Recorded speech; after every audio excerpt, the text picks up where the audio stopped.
Well, good morning and welcome to today's webinar. My name is Peter Frank. I am the Senior Marketing Manager of Church Supplies at Concordia Publishing House, and one of those roles, or one of those hats that I wear, is with Concordia Technology Solutions. And so we'll regularly host webinars like this, training on new technologies and working with partners like we are doing today. So I'd like to introduce our special guest, Richard Bauer, e-giving ambassador for Vanco Payment Solutions. Richard, how are you doing today? Doing great, Peter, and thank you very much. Thank you for both hosting and inviting me to share this virtual time with you and with our today's guests, those folks who are interested in learning more about the Churchgoer Giving Study. And so I'm very excited to be here. Wonderful. Well, this is kind of a continuation of what we did a couple of years ago, and a continuation for you at Vanco with that Churchgoer Giving Study. So 2015 is where you did it the first time, or when you did it the first time. Is that correct?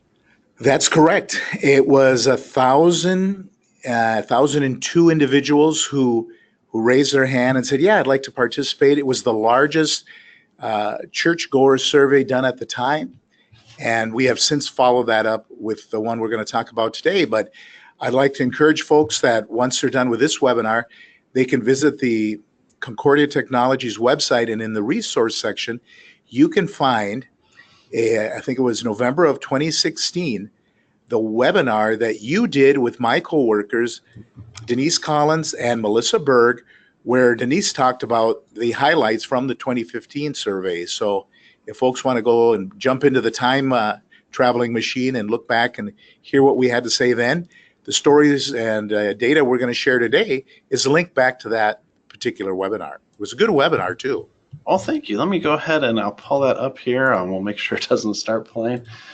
There we go. Actually, this one is this is our follow-up from that. I pulled up the wrong one. You can see adapting to churchgoer preferences with e-giving. Like I said, we've done a number of these. I should have looked at that date first. That's all right, though. It was. It's titled "Syncing Online Contributions with Shepherd Staff." Very good. Well, I'll pull that up, and I know we've got one with Church 360 members as well. So, let's go ahead and dive into this. So you've told a little bit about the study. I'm going to switch to this next slide here and let you do the kind of overall recap, and then we'll dig into some details. Absolutely. But the key findings of the survey, this stuff is fascinating to me, and I'll let you do most of the talking. I may chime in on a few things, but go right ahead, Richard. Okay, so just like in 2015, we brought together a little over 1,000 individuals who are churchgoers and said, could you complete the survey for us and tell us where you're at today? What are your perspectives on participation in church, how you like to give your gifts, your frequency of participation, and so on. So what we have are 5 key findings. The first one being that churchgoers' preference for e-giving continues to grow, particularly among older adults. And this is fascinating to me because as an e-giving ambassador for Vanco, I travel the country. I visit with large groups like conventions and synods across all denominations of the Christian faith. And then I visit with those individual churches, and oftentimes I hear, well, we'd like to do some e-giving, but remember, we have an older demographic in our church. But the facts are, these respondents are saying, no, we are ready to use these tools. Second are those who prefer to use e-giving are more engaged than those who prefer traditional giving. I think that one's a very interesting point, that they're leveraging the tools not just for giving, but more than likely in engagement. So if you're using the tools that assist in engagement, whether it's Shepherd Staff or Church 360, you're leveraging the tools, and those are the tools that help people remain even more engaged. Across all age groups, I think we all understand that the frequency of church attendance and the use of traditional giving methods has declined. And it has more to do with the fact that we're all given 24 hours a day, and those young families and people who are out, they're active. And if you have kids and they're in sports, oftentimes those tournaments are on the weekend. So that's no surprise there. We are busy. As Americans, we find ourselves always doing something. Coupled with that is that as folks are not in church as often, weekly giving has also declined, and more people are giving less often. That doesn't mean they're not giving.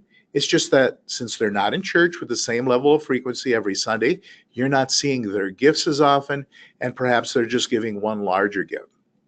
And then finally, and this is the one that I found particularly interesting, is that more than any other age group, millennials prefer e-giving. Shouldn't be a surprise. They grew up with it. That's all they've known. And they contribute more of their annual income and are more engaged in church activities than their other peer groups of different demographic areas. So those were the 5 key findings, Peter. That's fantastic. And as a millennial, I'm on the older side of the millennials, but I absolutely relate with that. Just because my payment preferences, not just in giving, but payment in general, is so different than it was 10 years ago. I mean, all of my bill pays are done electronically.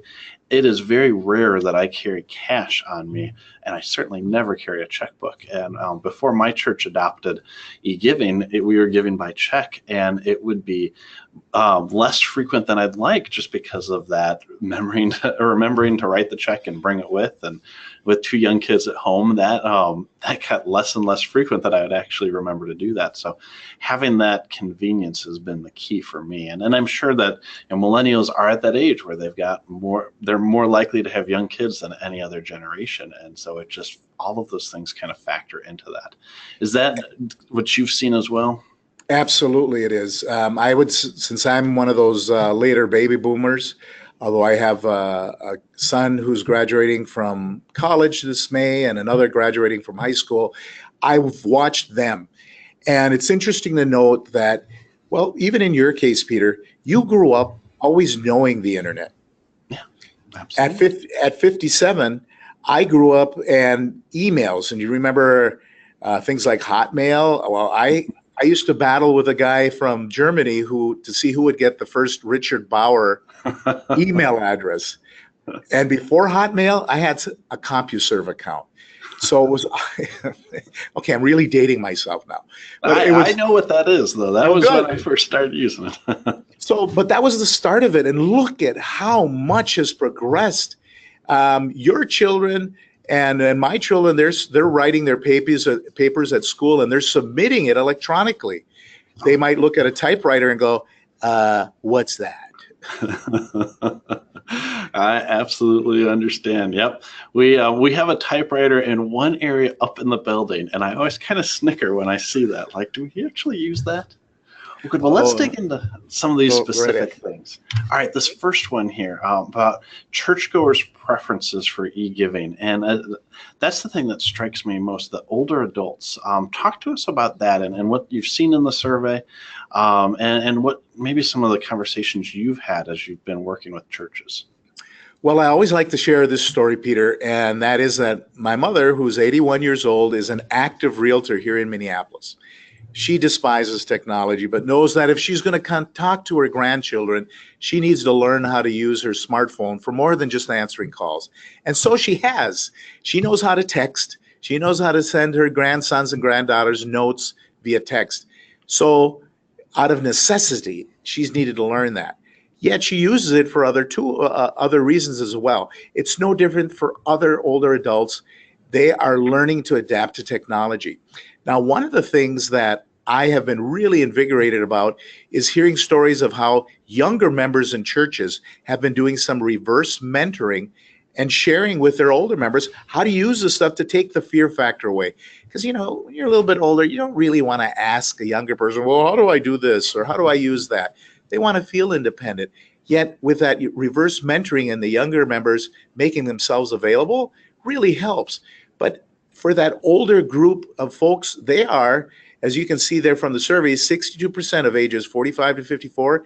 They have increased from 50% in 2015, their preference to e-giving, but even more dramatic where folks 66 to 74 who said, you know what, I get it, I understand it, I'm using it at the gas station when I'm interfacing with that giant kiosk to fill up my car, at the grocery store, pharmacy. I'm already using those things. I should be comfortable using them at church as well. So that was the biggest takeaway. And so it helps. It's important that lay leaders and rostered leaders understand that even though their first instinct is to believe that older members are going to shy away from technology, the fact is, give them credit. They are adapting. In fact, my age group, 57 and older, we're the fastest adapters of smartphone apps and smartphone technology to leverage and ease what we do in our everyday lives. That's awesome. And you see that too in like social media and and those digital tools that, may have started with the younger generations, but they're valuable enough and easy enough to learn that people of all ages can use that. And that's where you're seeing that growth is it might be a late adoption, but it's an active adoption, and it's continuing to grow. And it's been so rapid, Peter. I mean, think back to the time when you had the brick cell phone, right? It looked like a walkie-talkie from an infantry unit, and now you're talking about a smartphone that possesses the ability to interact for you, whether it's for church, whether it's for your insurance, like maybe a Geico app, or whatever. Even social media, of course, is what's really helped propel this forward. Absolutely. Now, separate topic, I forgot to mention at the beginning that if you have questions for Richard, please go ahead and put them in the chat, and we'll either answer them throughout or we'll take time at the very end to go through those questions. I'd love to hear if you are seeing these same kind of trends in your congregation, or if you have some of these similar questions that were part of the study. Great. Absolutely. All right. Well, very good. Well, any more on churchgoers' preference, specifically related to age groups that you'd like to share before I get into the next slide? Before we move to the next slide, my biggest encouragement is to dispel the myth that your older members are shying away from leveraging their smartphone and the smartphone apps that are accompanying it. They are ready to use it. They're using it in other facets of their life. So make it available for them in their church lives as well. Yeah, absolutely. Very good. Well, this next one as well really fascinates me. So those who prefer e-giving are more engaged than those who prefer traditional giving. And this kind of surprised me that there was that correlation, but I think as you explained it more, it made sense. Talk to us a little bit about that in terms of their activities and the tie-in with giving. The best way to describe this, Peter, is that for churches that are leveraging electronic communications and these tools that are made available through Shepherd staff or Church 360 to keep the engagement going beyond just Sunday. I like to describe it this way, that the paradigm of Sunday has changed. Sunday and your ability to communicate about things that are important to your community of faith can happen now any day of the week, any time of the day. But that also means the opportunity to give also is extended beyond us on just Sunday.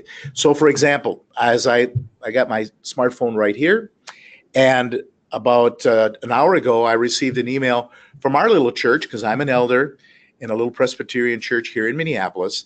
And one of our members, an active lay member, was sharing the story of one of the ministries that we're very passionate about. And that instead of waiting for Sunday to publish it in a bulletin, here I am on a Wednesday, aware that we need somebody to help with the distribution of these small foodstuffs that are passed out to kids in the small elementary school near us. That's engagement. There's a perfect example of an engagement that's extending beyond just a Sunday, right? And That's so go right ahead, Peter. Oh, I was just thinking about the emails that I've already received today from my church. My pastor sent one about our vicarage application that we've got with the seminary and about our upcoming district convention. And you're right, that communication is happening all the time, not just when you're in person. Absolutely. So now, again, think of those busy families within your church, and they've got so much going on. Now you're communicating things about, we've got vacation Bible study or faith formation events coming up this summer. Let's get folks registered for that right away. Let's get it on their calendar so they can make that commitment.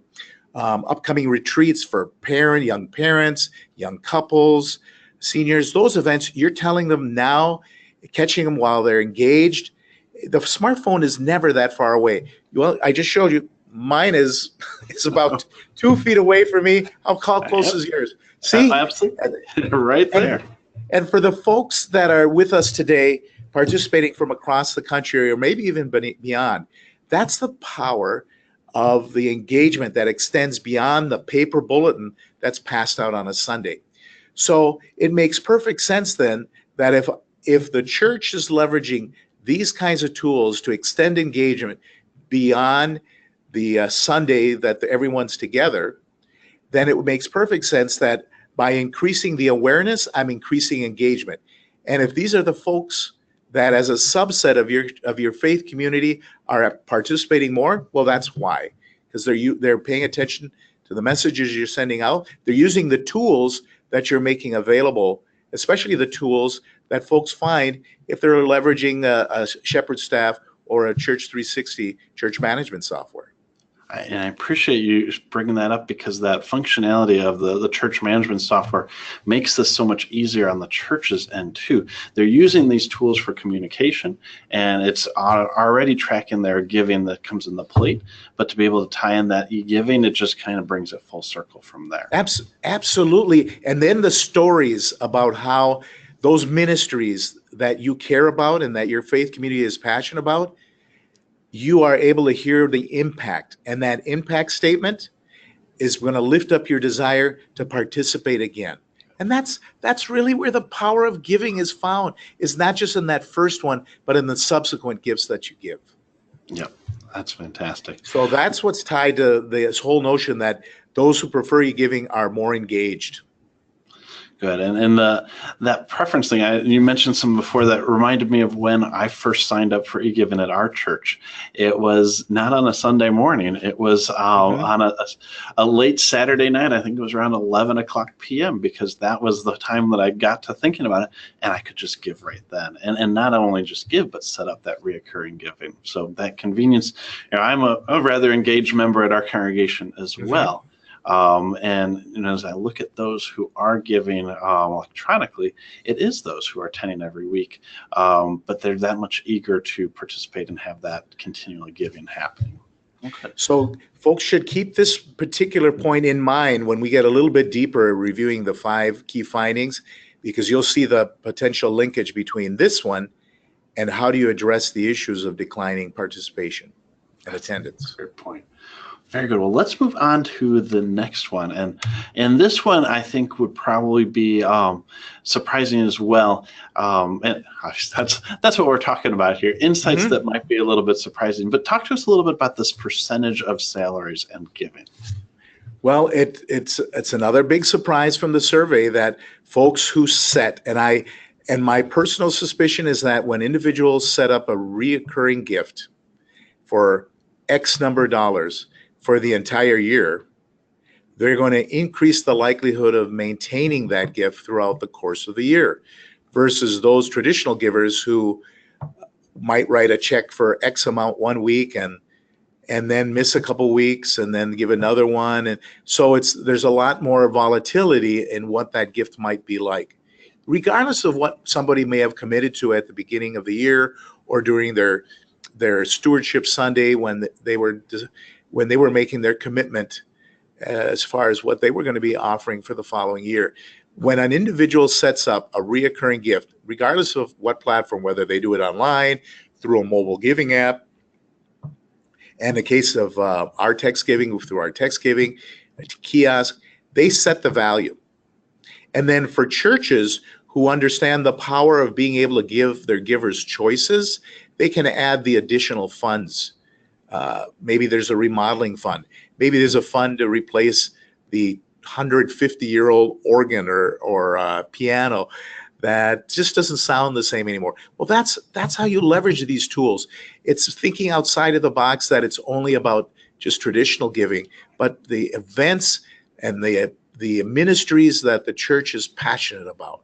And that's how you drive up the participation, by leveraging these tools. So that's where I see it, is that the key is reoccurring giving. You're addressing the summer slump that every church out there, of any denomination within the Christian faith experiences. That's how you address it, is by giving folks tools so they can set it and leave it in place, and then also participate in other ways as well. I know, and again, using myself as an example, I feel like each one of these speaks to me as a perfect example, or like maybe I'm the stereotypical example. But when I looked at my giving statement after my first year of e-giving compared to the previous year, where I was, I had a slight increase in what I gave on a weekly basis, but by the year end, it was so much more because of those weeks that I had missed when I had forgotten to write the check, or when we had kids sick at home and we didn't double up the next week. So the intention was always the same, but by having that plan in place of recurring giving, of that convenience of having it happen, that just increased that overall amount. Is that what you're hearing is common, or are there other factors that go into it as well? You just hit it. Your intention, your personal experience is a perfect example of what we're describing here. Your intention is to do this. And through these e-giving tools, you're able to do what match your intention with your action. And that's the key. In fact, we know, because we've been in the business of providing these kinds of e-giving services this is our 20th anniversary. 20 years we've been at this, caring for over 20,000 congregations across the United States. And one of the things that we know is that with one of the major denominations is that the difference between a church that doesn't utilize e-giving and one that leverages e-giving, and by that I mean electronic funds transfer out of a checking or savings account, or the debit or credit card utilization, a 24% increase. And it's because you're filling the gaps, the natural gaps that happen in people's lives. That's what's happening here. And when you think about a cash flow situation, like you mentioned during those slow summers, how much this levels that out, the church sees that benefit in a variety of ways. Absolutely. Well, let's go on to the next slide here. So talk about this frequency of church attendance and how that has affected giving, and what the research shows just in this 2-year time frame. Well, I think from a global perspective, what we see happening is the fact that people's lives are far more busy than they were 30 years ago or 50 years ago. And when I was 7 years old, it was common to see 75% of a church's membership in church every Sunday. Wow. Today, it's 25%. So what's changed?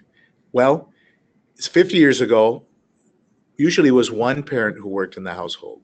Now it's both.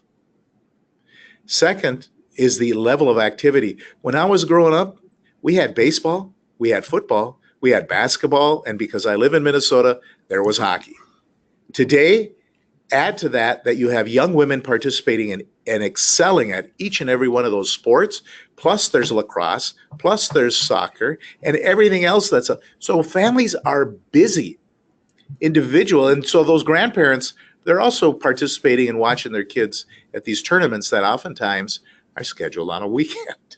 So when you look from top to bottom, you can see that in the orange bar, that represents 2015. And for those, you see a noticeable decline in the number who participate multiple times per week. And then the ones who participate once a week. And then every 6 months. So you're seeing it there. Your individual church may be experiencing some form of this. And the reality is we are busy. And you can critique that, but this is just our reality. As I think you were describing your situation, you've got those young kids that are soon going to be participating in sports. Mm-hmm. My youngest son just finished his high school wrestling career at sections, but every weekend from December through February, I knew where we were going to be. Right? And so Yep. this is the reality. Yes, the frequency of church attendance is declining. So if the folks aren't there physically, when you don't provide your members with tools to participate electronically in their giving, you are going to miss out on their participation. I'll often hear the kind of hard-nosed stance of, well, they should be attending every week. And what is more important, God or sports? And I understand that feeling and that list of priorities, but the reality is that if you take that hard-nosed stance, the church is going to lose because it'll create that divide between the church and the individual. And by creating opportunities to engage with the gospel, that flows into giving. But understanding that we are in a fallen world, and that the priorities on faith are not there outside of the church. How do we do those things together? How do we be in the world but not of the world? Excellent point. And you know what? That's where think back to the second point on engagement. Is that for churches that are leveraging their tools to be able to connect with their members, and I keep reaching for my smartphone because that's the tool that folks are using.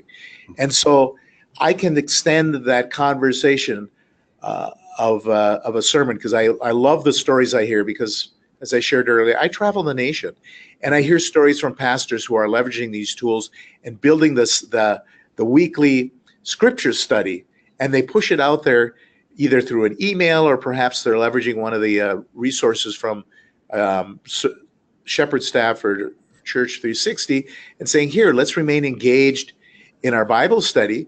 It's just we may not be able to do it together as a church, but we're still together. Yep. Tomorrow I'll be going on with a good friend of mine who is a youth pastor in the Chicago area, and we'll be talking about how he leverages Instagram and Snapchat and texting, all from his phone, to engage with his youth that he can't see every Sunday because of all the commitments or just their family worship habits. But these tools allow us to share the gospel in new and different ways than ever before. And you think about these trends on attendance started in the it's not a recent trend. It happened in the last 20, 30 years. Correct.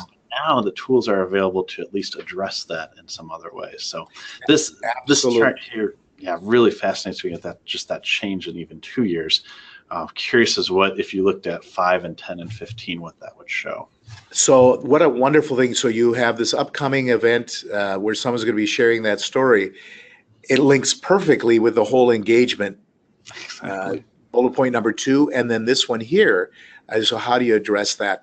I love reminding folks that when the Romans built the roads that connected their empire, little did they know those same roads would be used to build the Christian church. Why would it be any different for the tools that we leverage in the internet? That's a fantastic point. Great parallel. Good. Well, let's move on to the next one and talk about traditional giving and those methods and what's changing with that. You've got some great research on here. Everyone who's listening to us today knows that in their own personal situation, they have been using cash less, using paper checks less, and leveraging their debit and credit cards. Sometimes they're leveraging the credit card so they can acquire points for reward points. So it's no surprise then that we see the use of traditional giving methods declining. Cash givers fell by 6%. When I'm doing these webinars with other members of my team, we do a quick live survey, and I know right now I have a $10 British note in my wallet. I don't have any cash on me. Same here. And so this is the reality, right? Why would it be any different at church on Sunday? Because unless you have an ATM in your church, that means they got to stop, and another barrier gets put before them. Cash givers, givers who write by checks, that fell by 8%. Well, that 8% just happens to reflect the annual 4% decline since about 2000 that the Federal Reserve, specifically the Philadelphia office, has been observing, and they predict that by 2025, paper checks will no longer be in existence. Wow. So, and you just look at your own checkbook. As I was paying for tuition for my son, I looked to see how many checks I wrote in the month of February. 4. That doesn't mean I did. I had, the other tools were being used. Hmm. And then givers who send in contributions by mail fell by 4%. I would suspect that those folks represent individuals who are at home and are physically unable to participate. Well, it makes perfect sense that you would see a decline in that Sure. because that community of givers, their numbers are being reduced. Hmm. So the big takeaway for folks in participation with us today is understanding your largest method of donation, paper checks, in 8 years really won't be here anymore. And that seems surprising that it'll disappear, but this again is not a new trend. No. In my previous position here at the publishing house, I worked at college bookstores, and across the country, I still remember how many times our clerks had to train the customer how to write a check, because it's Yes. these college students. Mom and dad hand them the check and say, "We don't know what the total is, but go ahead and pay for your books." And Yes. what do I do with this? That's their first experience and probably only experience with a checkbook. Absolutely. And they can with many smartphone apps, they're able even to do a deposit of the check all those checks they received at their graduation. They'll just take a picture of it and boom, there it goes. So that's no surprise. Here in Minnesota, we have this very established company called Deluxe Check. They don't call themselves Deluxe Check much anymore. They've had to reinvent themselves, and they've done an amazing job at it. But their core business was checks. And before joining our webinar, I went to visit them today to see what they're up to. And they've actually created an electronic paper check. That seems like an oxymoron there. It does. They're just hanging on. They're not letting it go. Oh, boy. But this is the fact. I'm curious with our viewers if you've seen that trend as well, either in your personal life or in your church. Are you seeing the same number of checks coming through and cash as well? Mm-hmm. Well, any other thoughts on this before I move to the next slide? Well, I think if anything, if I can build a little sense of anxiety, I mean, in a healthy sense of the word, to church leaders and understanding that when you're sitting down this coming Sunday and you're doing a manual accounting of the gifts that you received, look at those paper checks and then remember what we talked about today is that their time is measured. And what are you doing to help your church be prepared for change? The only absolute change. We had that conversation about absolutes last time. Mm-hmm. Absolutely. Well, good. Well, let's take a look at this next one. So weekly giving has declined and more people are giving less often. Talk about that some. Well, I'm going to link it back to the other points. If folks are participating less in the physical appearance in their church and they don't have electronic giving tools, so therefore they're not there to leave their check or the cash, then your weekly giving will probably, and in fact, as we're seeing here, will decline to correspond to that absence. And you can see it as we move from once a week. Again, in orange is 2015. You can see the number of folks who are participating left in giving. So then that means that they're either writing one large check, if they're going to bundle it up and say, here's my giving for the entire month. Mm-hmm.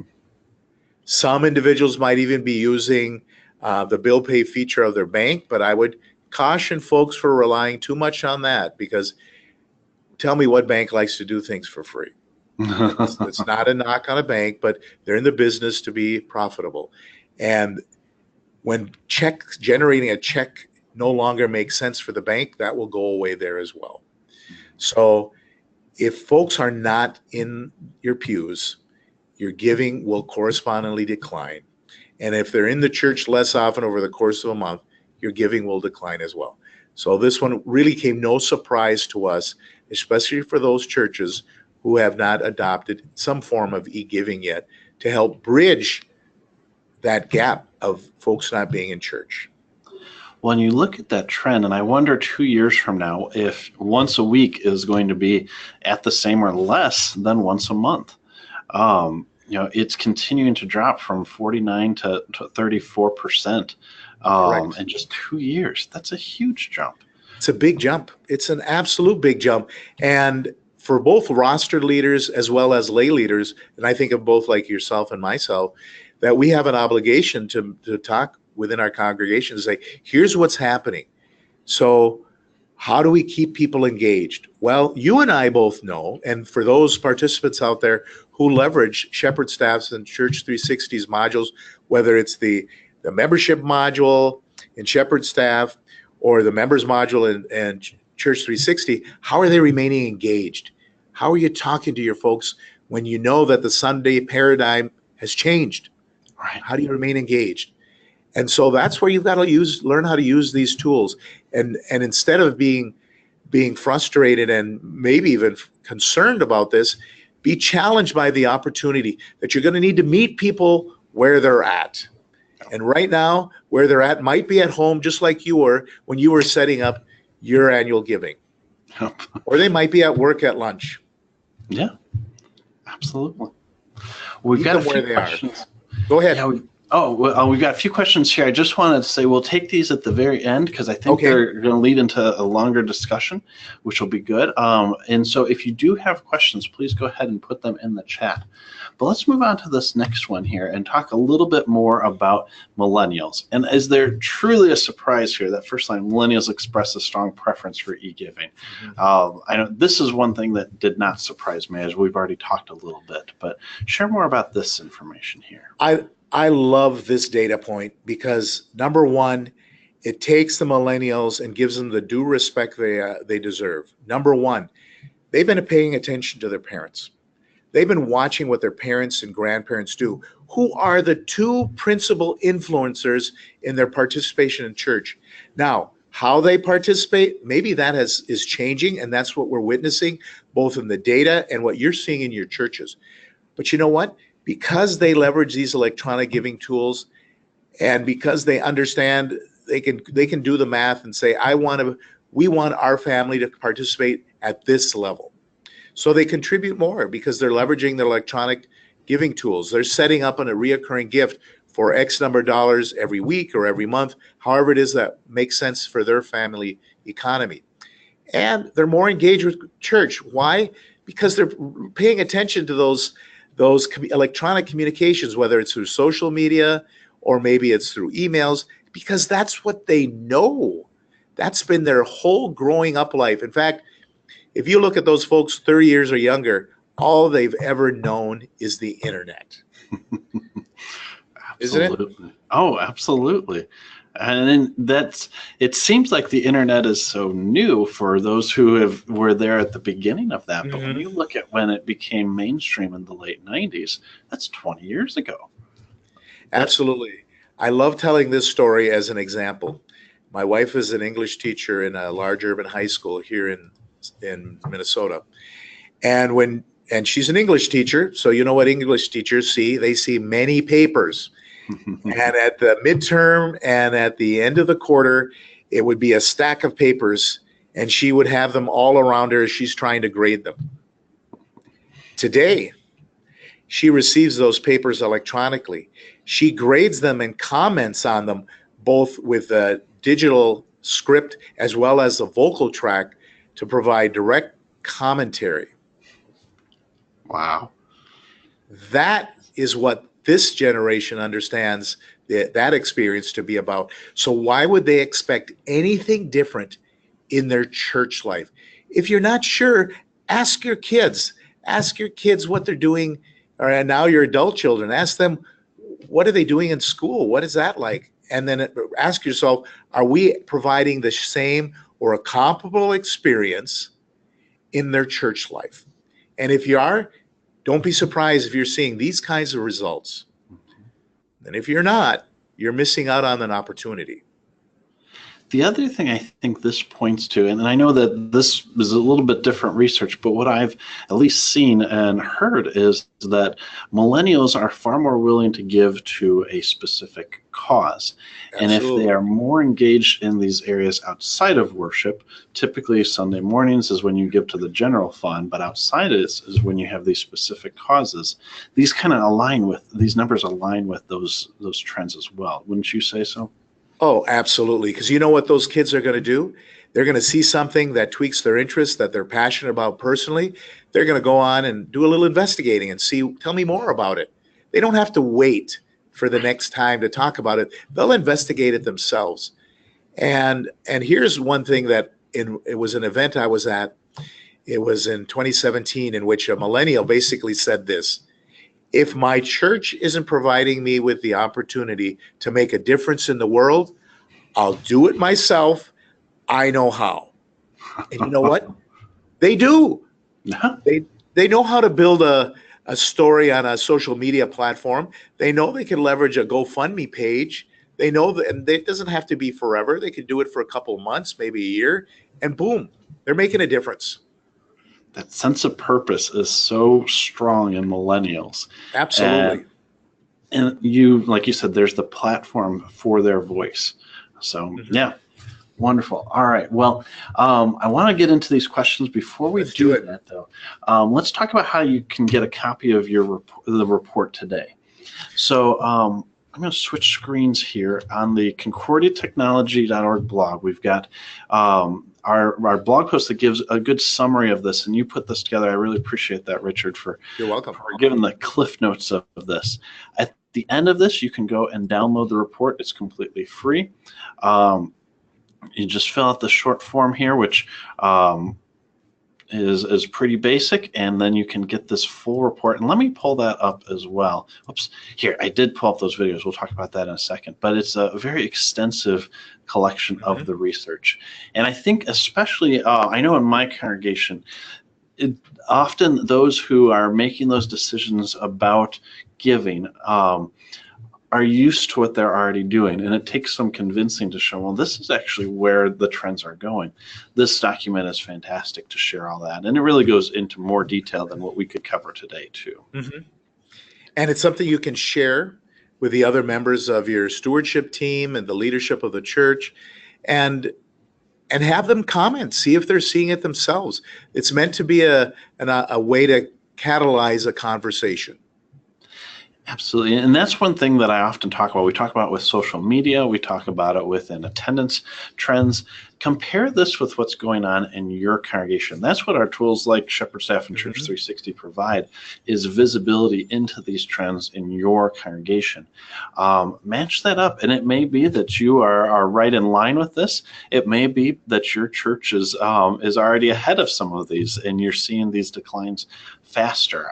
And this gives you that kind of that backup to really make the decisions that change those trends in terms of overall giving and frequency of giving. So I really appreciate you at Vanco putting this together and doing that update. I enjoyed this so much in 2015. It's great to see that follow up. And are you planning on continuing to do these surveys on an annual or on a biannual basis? I believe so, because the information that we're acquiring is helpful for the churches that we serve. It helps start a dialogue within the church. And quite frankly, I'm driven by a passion knowing that I've got to help churches understand paper checks are not going to be a big part of our lives when we turn the corner in 2020 and beyond. So we got to help them get there. Well, thank you very much, Richard. Let's dig into a few of these questions. And Eric apologizes for missing this at the beginning, but can you talk a little bit more about where this research was conducted and who was involved in that? Because it was not just within our CTS audience. Oh, no. But it was far outside that. It was an aggregate of over 1,000 individuals who raised their hands and said, yes, I'm a churchgoer. Yes, I go to church. I participate in activities beyond just Sunday. And if you saw a light go off, it's because There's Motion sensors. a motion sensor that picked it up.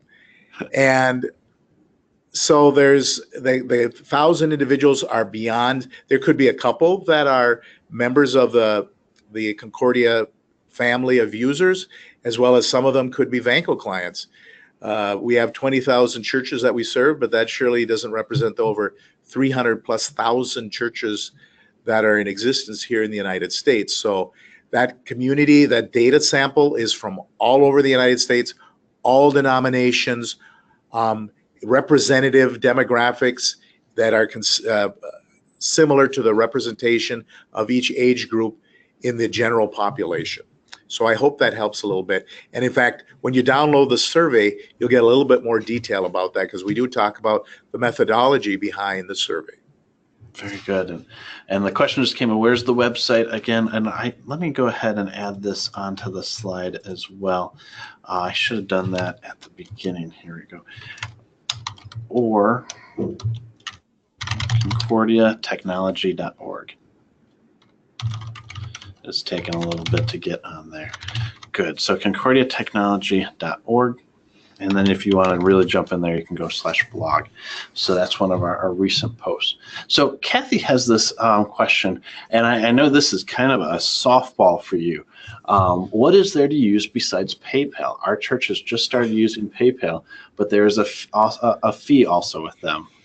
Absolutely. Great question, Kathy. And yes, you just threw me the big grapefruit that I'm going to hit out of the park for you. What we provide and make available for churches, that it's a little bit different than PayPal. PayPal is a great tool if you're thinking of starting a small little store or an online venue that you want to sell your wares, but it doesn't really work for a church. And that's where we come in. As for the past 20 years, all we've really been serving have been churches. And we understand how churches work. We understand the need for flexibility. We understand the speed. And I think you all understand what I mean by the speed with which churches move. And so if you think of it, I will say that whether it's PayPal or ourselves or one of the other organizations that like us are in the e-giving world, there's always going to be some kind of a fee, because the participation in electronic giving comes with a cost. No different than when you're in the grocery store, in the gas station, and you're using your debit or credit card, you are paying the fee. It's embedded inside. But one of the things that we understood, being so focused with churches, is that for those members who want to be able to say, I would prefer to pay for it, well, we give churchgoers the opportunity to cover the cost of the electronic gift. And we give the leaders the flexibility to determining what percentage that needs to be. So if I were giving to your church and I wanted you to experience the full value of my gift, I would give let's say $100, and then perhaps it's 3%. On our website at vancopayments.com, we are extremely transparent with our pricing. You'll see a pricing tab on the right-hand side of the screen that'll take you through it. But there's more tools than PayPal, and they're a great resource in other situations, but there's better ways to serve a church than PayPal. Well, and the next question is related to those fees too.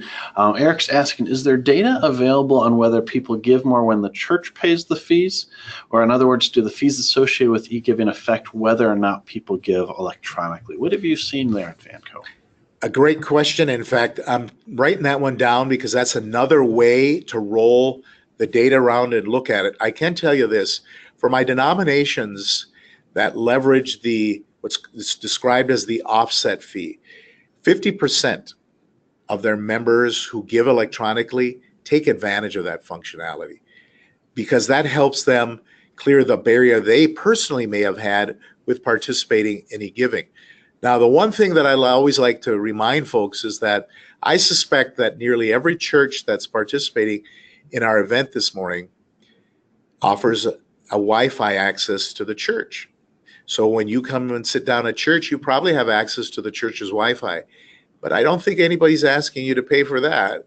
Everything has a cost, whether it's the electrical service, the gas, everything has a cost. It's no different than the e-giving services. The beauty here is, though, that church leaders can activate the ability to give, and not just give your gift, but cover the cost.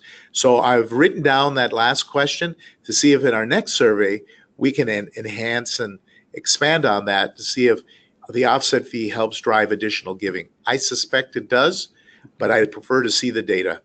Sure. Well, and you talk about costs, so that can sometimes seem hidden. That process of entering in offerings into church management software for giving statements, there's a cost associated with that. I know most churches that we work with will have a team of volunteers. In my church, we call it the teller team, who would come in and hand key everything in. So pick up the envelope, take the check out, write the amount on the check, take the envelope over to the person who enters it into the database, put that in. That cost of time and energy adds up quickly, and you could be utilizing your volunteers in other areas within the church besides data entry. And that's what I love about that integration, that combination of e-giving and church management software just removes that time component completely. Absolutely. So, imagine being able to take, and I'm one of those counters too, whenever you're dealing with the cash and the paper checks. Imagine being able to do in basically 3 steps. You import a file, you review the file, you post the file. Yep. And suddenly all that data is already in your Shepherd staff or Church 360's church management software. And now your team is able to do other things to move your ministries forward instead of the grunt work, if you will, important grunt work, but still work that could be better leveraged by leveraging the integration that exists between the Vanco Give Plus suite of products and the suite of products offered by Concordia Technologies. Yeah, and in the case of 360 Church 360 members, it's a set it and almost forget it. Once you match the givers and the funds, it automatically posts those batches for you. So it's even less than those 3 steps. So yeah, that's something that I always bring up too. In fact, once my church adopted both Church 360 members and Vanco, we actually eliminated the teller teams because the time of organizing the schedule and bringing everybody in almost was more than the entering of those offerings. So good. Those questions, though, I hear those a lot about the fees associated with it and how that handles. And I think you bring up a good point. The fees associated with most operations in the church aren't usually discussed. So, correct. This is good. All right. Well, very good. If you have any other questions, please go ahead and submit them. I'm going to pull up the website one more time just to show you where to go. So if you are on our blog, and we will be sharing all of this in the follow-up email too, giving you those quick links so you can click right away. But going to this blog post and going down to the bottom where you just download the report. And in fact, I think that what I can also do here, we'll just copy this link. And I'll just put that in the chat for everybody right now in case you want to just go and click on it. You'll be getting a follow-up email from me later today with access to the recording as well as the links to the surveys and all the contact information that's relevant. So that is all we have for questions. Richard, I thank you very much for joining me today and sharing this information. To our audience, thank you for taking up time of your day, especially a Wednesday in Lent. I know that for many people, that's a difficult day to join a webinar. That's why we do the recording as well. But any closing thoughts, Richard? Well, number one, thank you, Peter, for allowing me the opportunity to share our story, the results of the Churchgoer Giving Survey with your audience today. And to the audience in attendance, I'd offer you this. You want an example of engagement? In the old paradigm, we would have had to gather perhaps at some convention center or maybe the meeting room of a hotel to do this. And here we are gathered from both coasts and maybe the middle of the country, and we're engaged in a conversation. It's no different for your church. And the ways that you can leverage and roll out these kinds of engagement strategies are at your fingertips and made even more easy with the tools that Concordia Technologies makes available through their church management software. So thank you, Peter. Thank you. Well, and thank you again, everybody. Have a great rest of the day, and I appreciate your time. Bye. Bye, everyone.